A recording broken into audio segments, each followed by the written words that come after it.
Hey everybody. So last week's video was pretty long, I've heard. So I'm going to try to make this one a little bit shorter. This Sunday, we learned the story about the Gadarene demoniac. This is a story that appears in um, several of the Gospels. Sometimes there's two demoniacs. In this case, it's referencing one. Uh, Basically, Christ shows up and he's landed um, from the Sea of Galilee in this place of the Gad no, the Gad as the Gadarenes, the Gergesenes, or the Gerasenes is different ways of saying the name. Well, Christ shows up there, and they encounter a man who's living in basically a cemetery in the tombs, and he's possessed by demons. The man's in a bad state. He's self-destructive. He's tearing at himself, so he even rips off his clothes, and he's naked. And even they try to bind him with chains, the people of the city, but he breaks through those, wandering in the wilderness and in the tombs and everything. It's a pretty frightening scene.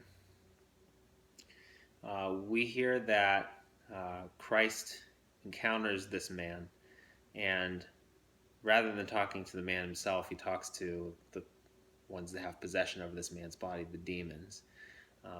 He asks them to come out of him. How do we know it's a them and not an it? Because Christ asks the name of the possessor, and the possessor gives the name Legion. Legion is a word that describes a 5,000 soldier unit in the Roman army at the time. The Jews would have been familiar with this because the Romans were in Jerusalem. Um, so you have perhaps 5,000 demons inside of this man, accounting for the agony that he's inflicting on himself because their will is being fulfilled in him. Well, uh, they ask Jesus, what are we to do with you? And they beg him not to cast them out into the abyss, into the outer darkness, basically not to send them to hell. Instead, they say, let us go into the swine over there. They point out a hill that basically runs down into the sea, and they point out all these pigs that are feeding there, and there are people taking care of them, sort of like shepherds. Jesus allows it, and so the demons all quickly, immediately, rush out of the man, and they enter into the swine, into the pigs. What do the pigs do? They violently run down this hill and into the water and drown. Again, the demons inflicting their own agony, their own distress, and just, eternal pain in another living creature, and this time it's the pigs. It's a whole herd of pigs. The people that are taking care of the pigs freak out. They run and go tell the people who own the pigs. The people who own the pigs show up, and they find the man who, for as long as they knew, was possessed and always freaking out and tearing at himself and his clothes and his chains and everything. A scary sight indeed. This man now was sitting, clothed, and in his right mind. His sense was back. He was sitting at Christ's feet like Martha sat at Christ's feet, learning from him. And he was clothed, just as Adam and Eve were first clothed with garments of righteousness before they sinned and found themselves naked. Well, this man wasn't naked anymore. And yet, the people who owned the pigs were not amazed, saying, Christ, let us follow you. They weren't thankful, saying, glory to God for this amazing work that's been done here today. Instead, they go up to Christ, the Son of Man and the Son of God, and rather than recognize him for who he is, having the full authority of God, and indeed being God, second person of the Trinity himself, these people who, let's be fair, are Gentiles, they're living in Gentile territory. That's why they're raising pigs, an unclean animal. They go up to Jesus and they say, depart from here, leave us. They were in great fear, and they tell Jesus to leave. So what do we get from this? Well, um, if we don't want Jesus, and if we tell him to depart from us, he will. He'll leave. He's not going to stay there against our will in this life. Um, if we try to run away from Jesus, he's always accessible to us, but he's not going to inflict his good pleasure and his love upon us in a way that we don't want. So he'll still love us. He'll still watch over us and care for us. But if we tell him to leave, we don't have to worry so much about him butting in. He'll listen to us. That's a very Jewish statement to say, by the way. That's basically the way the Jews thought was God gives you what you want. And in this case, what you don't want. So Jesus leaves these people. And it's sort of a frightening thing.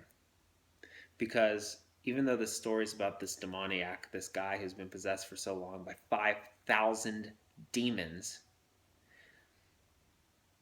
again, such a frightening sight. Even though, this is our case, we find the demoniac in such a pure state in the end that he even wants to follow Christ, right? But the people, having seen this good work and having every opportunity to follow Jesus, to cry out to Jesus in thanksgiving and love and doxology, they tell him to leave. And maybe the message that we need to hear from that is the real demoniacs, the real demon-possessed, might not be the man with the 5,000 demons. It might be the people who were willing to see one of the Magnalia Dei, the magnificent feats of God, and still tell him to get out of there. They'll leave him alone because they're more interested in their pigs. They're more interested in their unclean swine, the cares of this life. The cares of this life, right? Earthly cares is something we sing about during the cherubic hymn. We got to put those aside, all of them, if we're really willing to be disciples of the Lord. So it's something that we need to reflect on and think about for ourselves. Are we like them? Do we see God's blessings and his love in this life and tell him to leave? Or perhaps worse, do we act like we want God and act like we love God, but as soon as he starts making life difficult for us, we curse him. We tell him to get out of here. Now, there's one more point I want to bring up, and it's the demoniac himself. At the very end, he begs Jesus to come with him. But Jesus says, no, go back to your town, go back to your people, your family, tell them all the great things that God's done for you. And so the demoniac, fully healed now, right? He's probably returned to his senses for the first time in such a long time. He's going to go back. He's going to see the ones he loves, his family, his friends. And Luke tells us in the gospel passage that he goes to them and he tells them all the great things that Jesus has done for them. Notice something there. He didn't go back and tell them all the great things that God did for him. He went back and told them all of the great things that Jesus had done for him. Was this man being disobedient? Probably not. Jesus had just healed him. He was liberated, he was free, he even wanted to follow Christ, to be one of his disciples.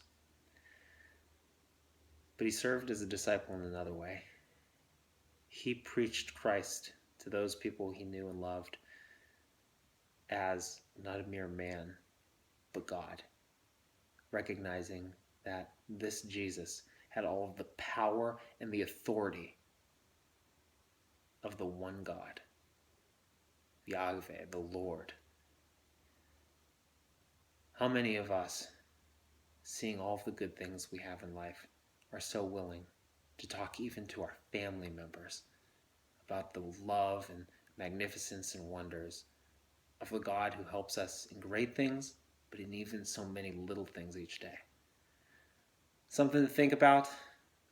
You guys are having a good time so far, I hope, in this class. Keep doing your readings. You're doing really well with them. Let me know if you have any questions about this gospel or anything. Um, and I guess I will see you all soon.